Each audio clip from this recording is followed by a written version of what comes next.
Imagine this. The year is 2016. Your parents just got you a Gears of War model Xbox 360 with a random assortment of games on it. So far, you've only ever played 2D platformers on it. While scrolling through the built-in games, you find a free trial for a game called State of Decay. You think it looks cool, so you click it. The gameplay is nothing like you've ever seen before. When you start playing, you have a lot of fun killing the zombies, but then your character dies. You're sad, but you know that you're gonna respawn, right? Well, you respawn as a different character in your settlement, and a large sense of dread sets in when you realize the guy you were playing as is gone forever. He's dead.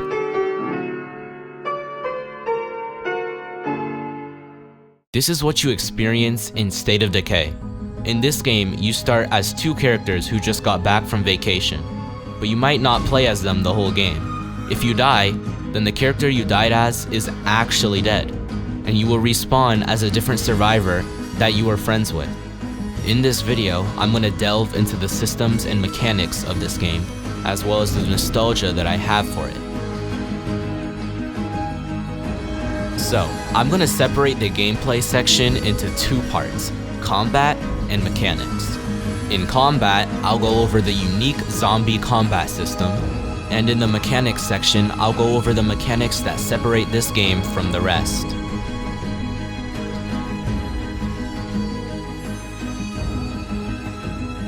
This game has a combat system used not very often in zombie games. However, there are other games that adapt this style. What you have to do is first knock the zombie over, whether it be with a melee weapon or a shot to the torso, then finish it while it's down with a strike or shot to the head. What's enjoyable about this specific system though, is that the finishers actually look amazing. Here are some examples.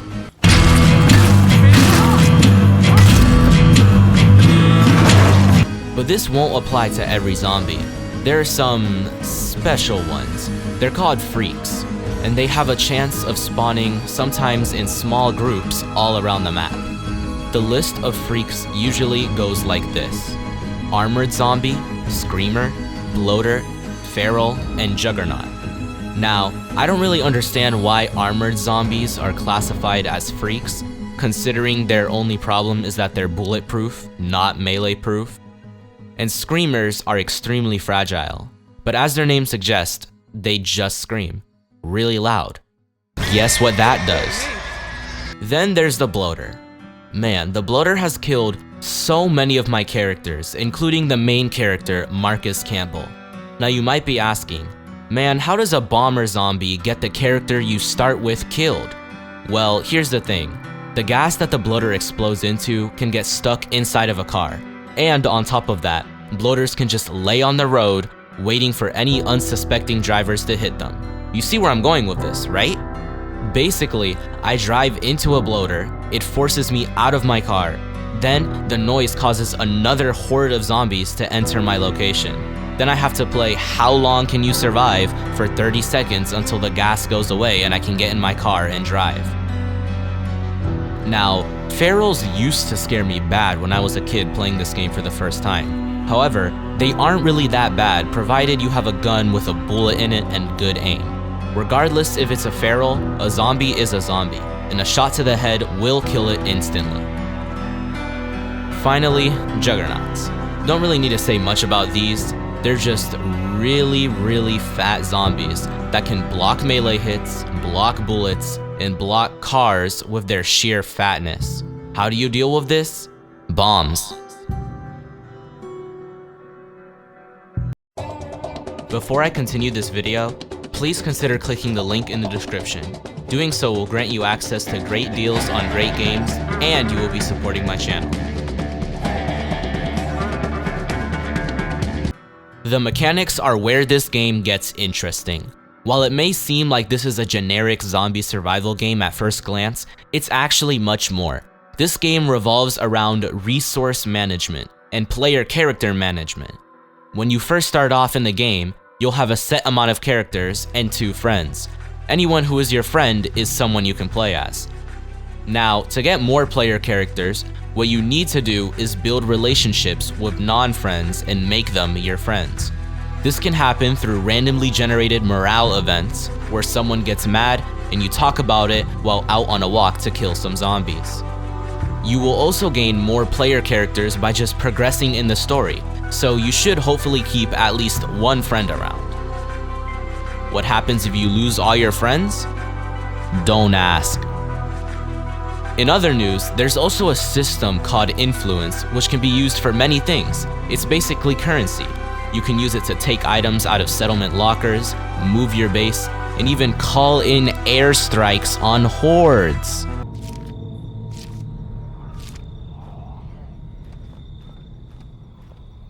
Target confirmed. Okay, I'm here. What now? Find yourself a good spot to get a bird's eye view.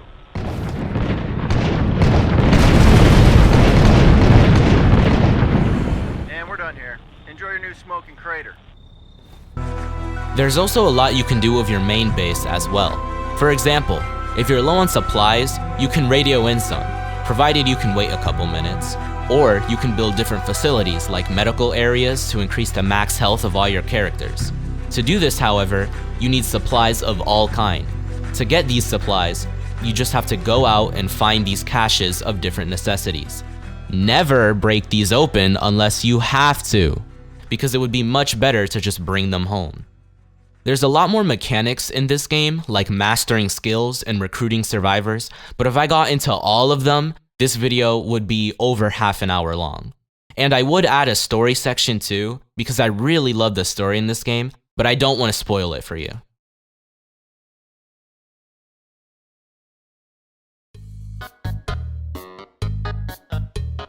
Now, this game is not without its problems, but in its defense, it was released in 2013, so cut it some slack.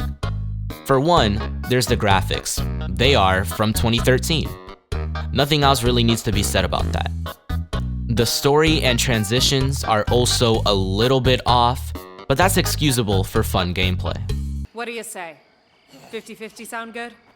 Otherwise, I'm gonna take inventory of what's here.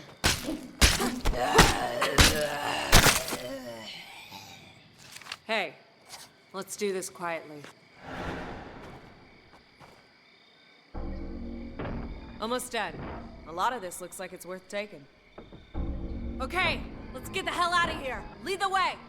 We'll follow you. Let's move.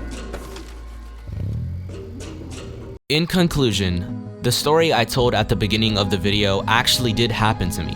It was really my first hardcore zombie game, and it really ignited a passion within me for games that had an aesthetic like this.